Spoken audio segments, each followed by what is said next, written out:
ಈ 14 ಲೋಕಗಳಿಂದ ಕೂಡಿದಂತಹ ಸಮಗ್ರವಾದ ಬ್ರಹ್ಮಾಂಡವೇ ಭಗವಂತನ ಒಂದು ಪ್ರತಿಮೆ ಎಂಬುದಾಗಿ ತಿಳಿದು ಅದನ್ನು ಧ್ಯಾನ ಮಾಡಬೇಕು.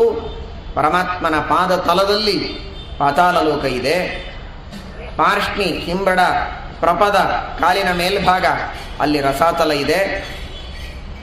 ಕಾಲಿನ ಗಂಟುಗಳಲ್ಲಿ ಅಲ್ಲಿ ಮಹಾತಲ, ಮೊಳಕಾಲಿನಲ್ಲಿ ತಲಾತಲ, ಅದರ ಮೇಲೆ ಸುತಲ, ಮಂಡೆಯಲ್ಲಿ ತೊಡೆಯ ಕೆಳಭಾಗದಲ್ಲಿ ವಿತಲ, ಮೇಲ್ಭಾಗದಲ್ಲಿ ಅತಲ, ಕಟಿಯ ಭಾಗದಲ್ಲಿ ಭೂಮಿ, ನಾಭಿಯಲ್ಲಿ ಅಂತರಿಕ್ಷ, ಹೃದಯದಲ್ಲಿ ಸ್ವರ್ಗಲೋಕ, ಸ್ವಲ್ಪ ಮೇಲ್ಭಾಗದಲ್ಲಿ ಕುತ್ತಿಗೆಯ ಕೆಳಗೆ ಉರಸ್ಸಿನಲ್ಲಿ ಅಲ್ಲಿ ಮಹರ್ಲೋಕ, ಕಂಠದಲ್ಲಿ ಜನೋಲೋಕ, ವದನದಲ್ಲಿ ತಪೋಲೋಕ, ಲಲಾಟದಲ್ಲಿ ತಪೋಲೋಕ, ತಲೆಯಲ್ಲಿ ಸತ್ಯಲೋಕ,